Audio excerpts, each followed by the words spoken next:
So this week's Campfire story is actually, it's a special one to me in the sense that this one is at my daughter's request. You know how we all have these stories that we tell over the years where it's like, hey, if our kids ask for a story, we tell them the story. Our middle daughter, Lauren, she's a college student. She's studying pastoral ministry, and so she has been taking classes in the biblical languages. And she spent time, like a whole semester in a Hebrew class, translating this story. And so then as I was telling her about this Campfire story series that we were working on, this idea that we had for a series this summer, she said, Dad, you know, the whole time we were translating that passage, like putting it under a microscope and picking it apart and all those kinds of things, she said, I just kept thinking, wouldn't it be great to hear my dad tell this story? And I'm like, come on, right? Well, I mean, you know, your professors can only take you so far. Well, And so it's with some fear and trembling that we approach this passage, this story this morning. There's a lot of build up for that. But man, I can just imagine this story, not just one that we tell for our families that we're interested in, but a story that would have been told repeatedly by the people of God, reminding each other of God at work. This story told over and over again around campfires as the Israelites made their journey through the wilderness from Egypt to the promised land. Entering a new territory, full of all kinds of unknowns, I think we need to tell the story. Facing a new enemy, I think we need to tell the story. When fear and anxiety about the future begin to take hold, I think we need to hear that story one more time. Balak, the king of Moab, had heard some stories as well. He'd heard about this people, Israel. This people who were freed by miraculous work. God freed them from captivity in Egypt, and now were working their way across on this wilderness journey. And this journey somehow hasn't diminished this people. The journey, the time that they've spent in the wilderness has actually made them stronger along the way. And so the king is hearing the stories. And that's not all that had him concerned, that the people were growing in number.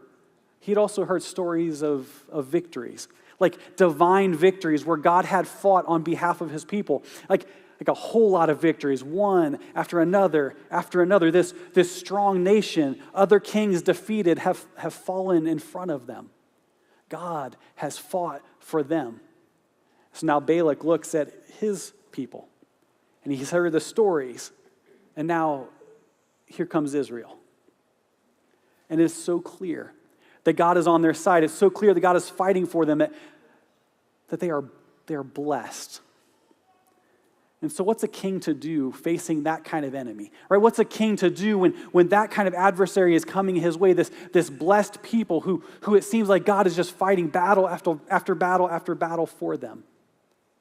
What's a king to do with a blessed people coming his way?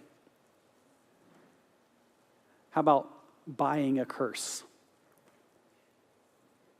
Good thing he knows a guy. Balaam, a diviner for hire. Listen to the conversation between King Balak and Balaam in Numbers 22, starting in verse 5. Behold, a people has come out of Egypt.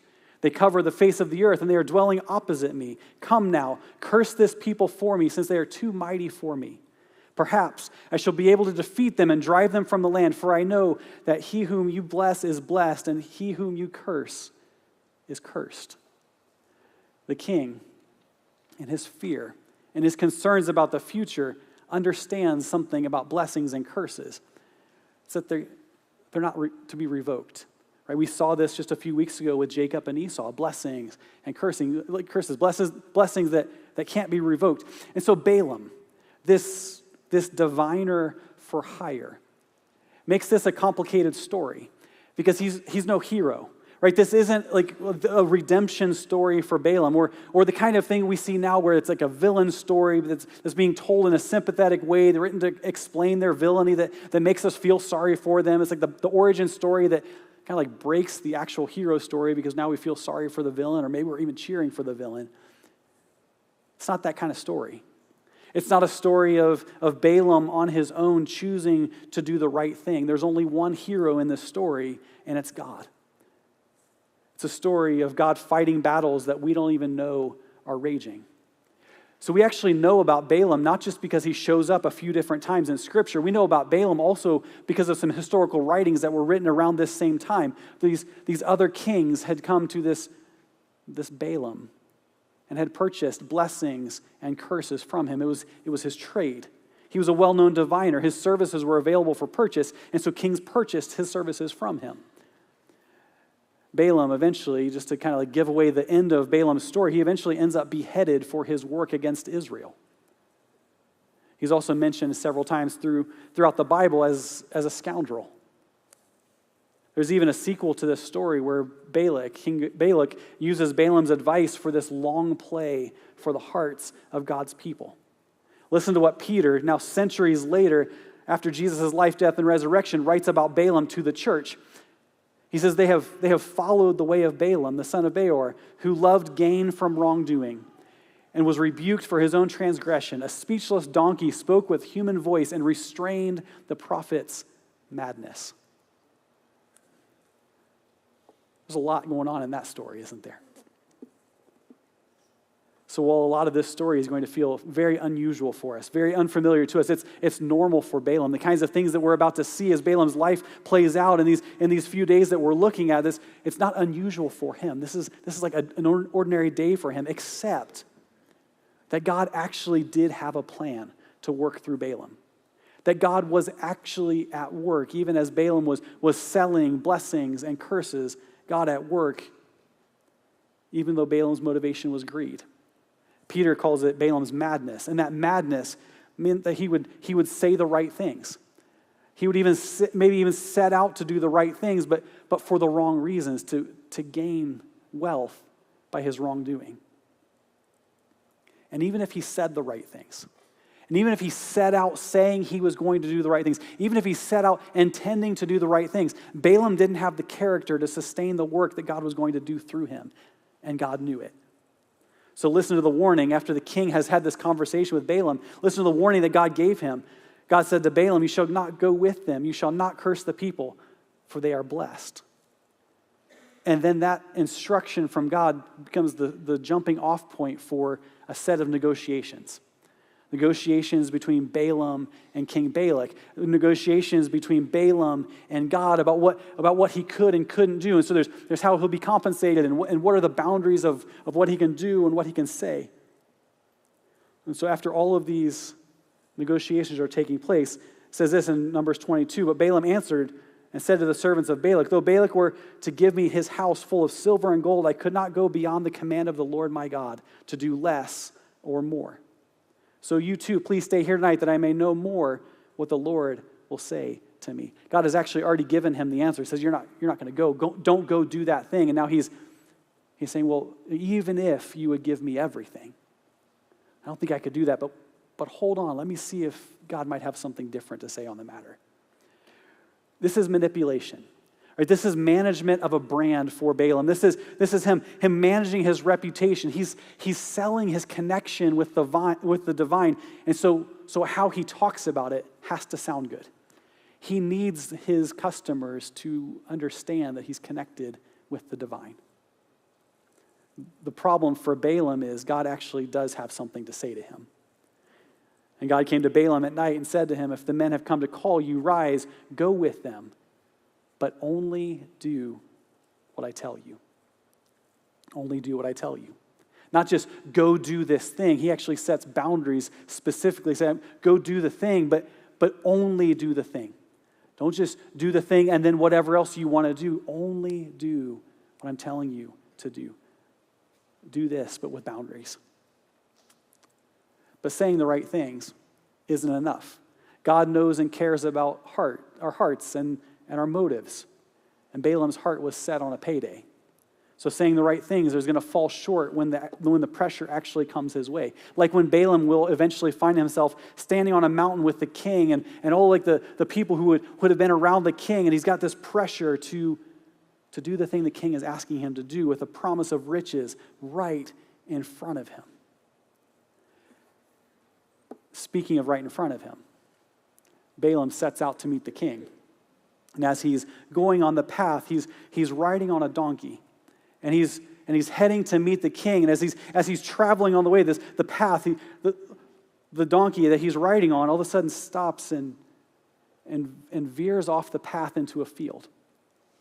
What Balaam doesn't know is that there's an angel he can't see that's standing in the path with a sword drawn, ready to end his life. The donkey has had its eyes open and can see that this is happening. And so the donkey veers off of the trail because there's an angel in opposition to Balaam. It veers off the trail. Balaam responds to this redirection by striking the donkey with his staff. The journey continues. They come to another place where the path has become narrow.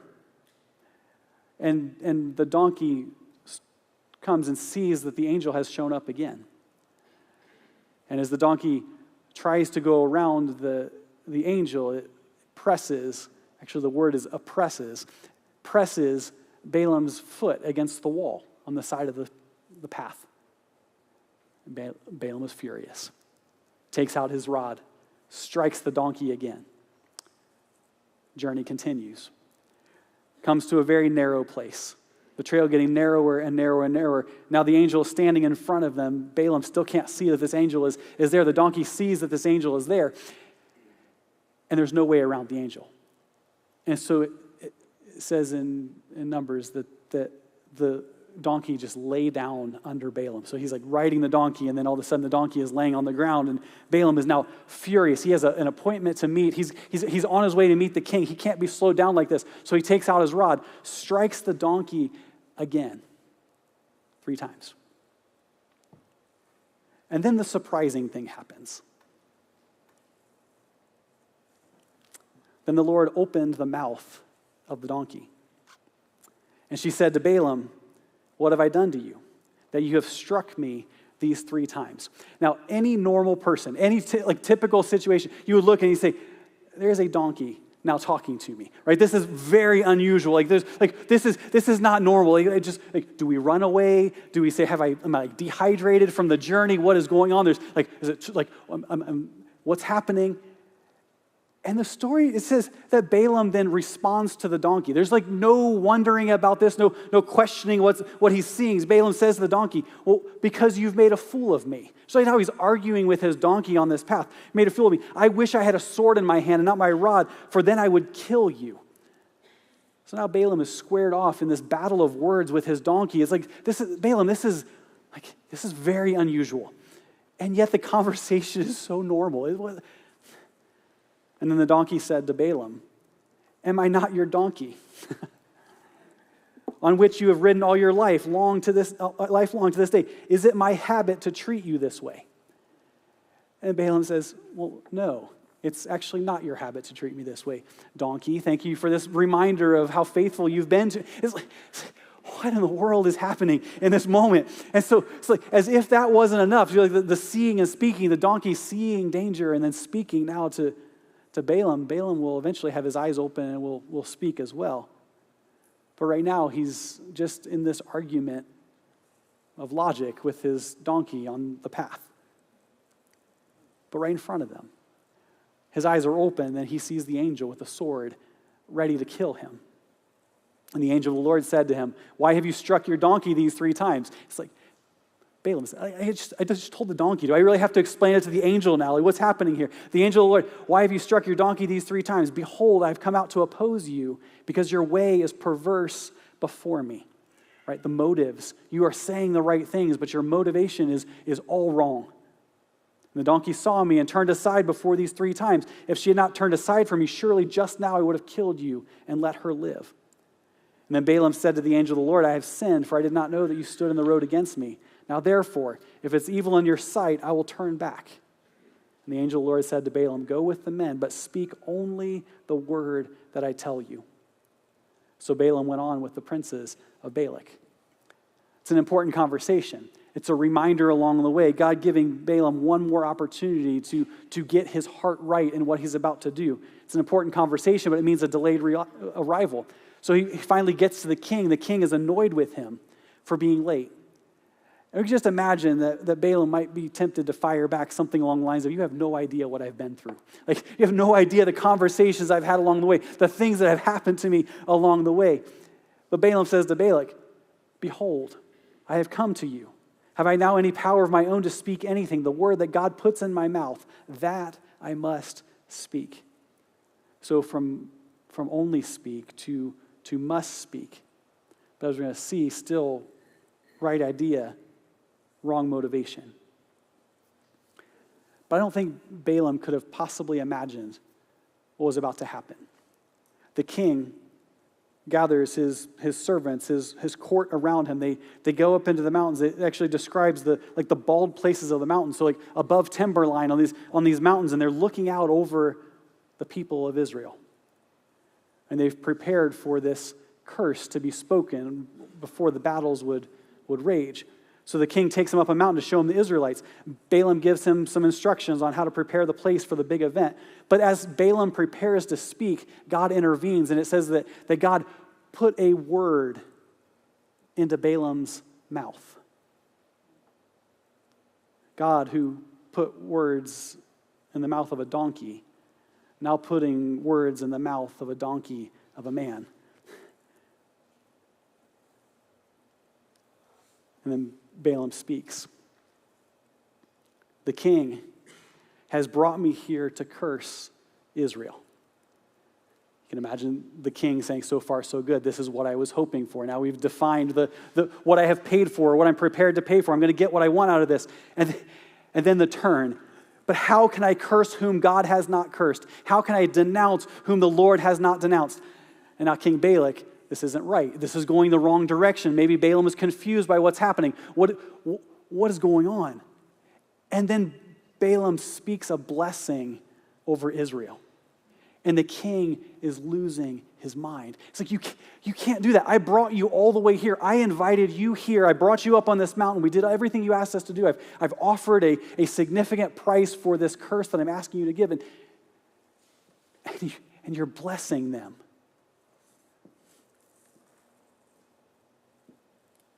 Balak said to Balaam, what have you done to me? I took you to curse my enemies, and behold, you have done nothing but bless them. And Balaam says, I have to speak what's been put in my mouth. So then King Balak has an idea, doubling down on the issue. He says, well, let's try again. But let's try again, but this time with a different view. Maybe if you can't see the whole people of Israel, maybe then you'll be able to curse them instead of bless them. Let's keep trying here. And so they set up everything again. They prepare for this curse to be spoken, this new view, a different perspective, this new way of seeing, a different way of seeing Israel. And so then Balaam gets ready to speak. And again, God puts a word in Balaam's mouth. And again, instead of a curse, it's a blessing. But this time, it's more involved. God is not man that he should lie, or a son of man that he should change his mind. They are blessed, and that blessing will not be revoked. God is with them. He's brought them out of Egypt. He is for them. Like the horns of a wild ox. There is no enchantment against Jacob. There's no divination against Israel. And then Balaam gives this picture. He says they're like a people, like a lion rising up. And Balak is like, you've got to stop. This is not at all what I asked you to do. What are you doing? I've brought you here for a reason. Balak says to Balaam, don't curse them at all and do not bless them at all. But Balaam answered Balak, did I not tell you all that the Lord says that I must do? And then Balak has another idea. King Balak says to Balaam, come now, I will take you to another place. Perhaps it will please God that you may curse them for me from there. Talk about Balaam's madness. What about Balak's madness? It's like, well, okay, the first location didn't work. So it was like you could see all of Israel. This isn't going to work. So we moved to a different spot where you can only see like part of the people of God. Maybe if we just go to a different place, maybe God will change his mind. If I just stand, like I stand Balaam, if you stand over here, maybe try, like maybe God will see fit to curse them if you stand in this new location.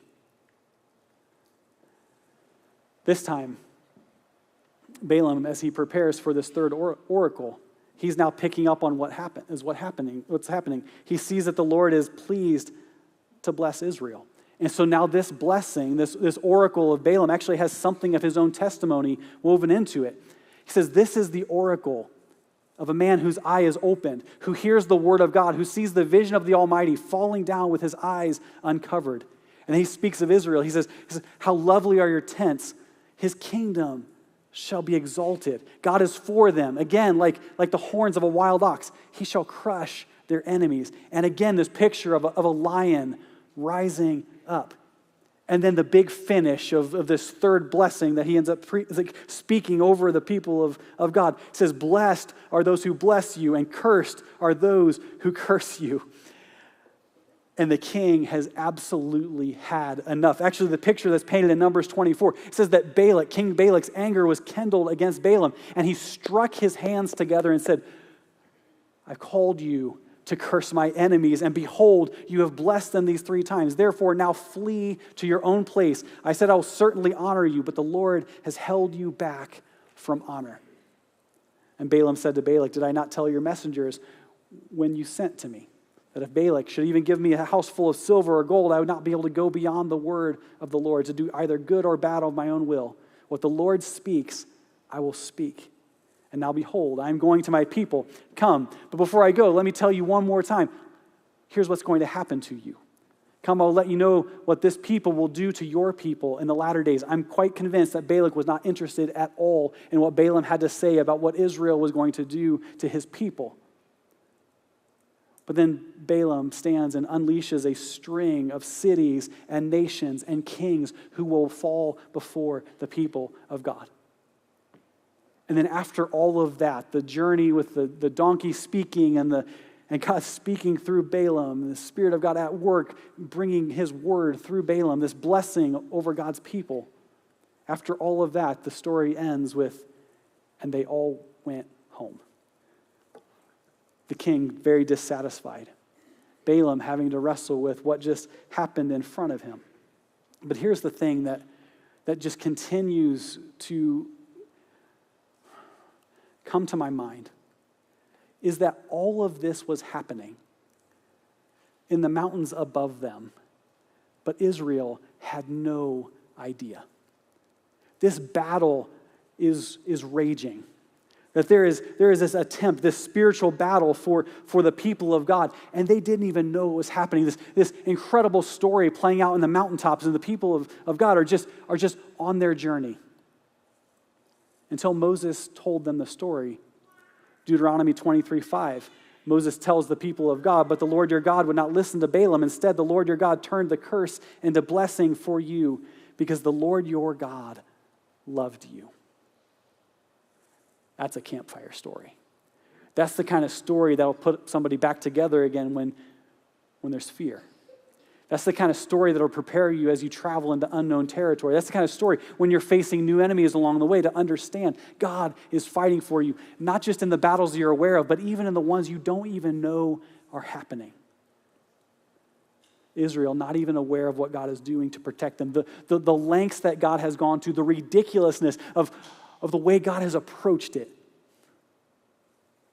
to protect them. God for them like horns of a wild ox. And they're going to need to hold on to that story. And so this morning, Balaam may have had the wrong motives, but what he said actually is worth us taking hold of. The things he actually said about how he was going to approach what was in front of him, things like I have to say, or I must say, or I will only say, or I will only do. Just imagine. If God could do this through Balaam, who had the wrong motives, can you imagine what God could do through us, doing the right things with the right heart? So I must say what God is asking me to say. When God puts a word in your mouth, speak it.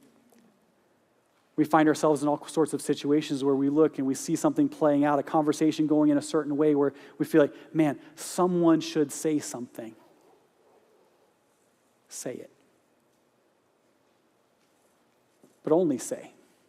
I can only say. I'll only say what God has asked me to say. And when we have things we want to add, when we want to bolt on to what we've been asked to say, I will only say what God has asked me to say. I'll be intentional and careful with my words. And only do what God is telling me to do, not getting ahead of God.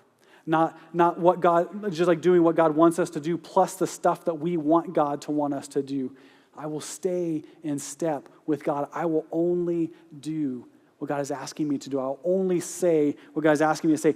I will do what I'm asked to do. I will speak what I'm asked to speak, but I will live within the boundaries of what God has asked me to do and say. I will stay in step with God. And then our battles. 2 pictures. As we live our lives in a world where there's all sorts of tensions that come our way, where there's all sorts of moments, all sorts of times we find ourselves in battles of all different kinds. God gives a picture of God for his people like horns for a wild ox. God at work protecting his people like the horns of a wild ox. Get behind him and let him work. And then a battle in the mountains, where those who are under attack don't even know that there's a battle raging. And to look at our lives and look at the situations and circumstances we find ourselves in those moments where we know the battle is coming. We know the battle is all around us. Say, God, I need you to be like horns on a wild ox. Fight for me because you love me. And then get behind him and trust him with the battle. And then those battles that we don't even know about. That picture of God fighting for us in ways we can't even imagine, in battles that we're not even aware are happening. If we can trust God, he's shown us that we can trust God with the battles we don't even know about. We can trust him with the ones that are right in front of us. So as we go from this place, as we live our lives, as God places in front of us situations where we need to speak, situations where we need to act. And then as we find ourselves in battles of various kinds, saying, God, I trust you with this. God, I trust you with what's in front of me. God, I trust you with the battles that I don't even know are happening. But God, I trust you. And I know that you love me.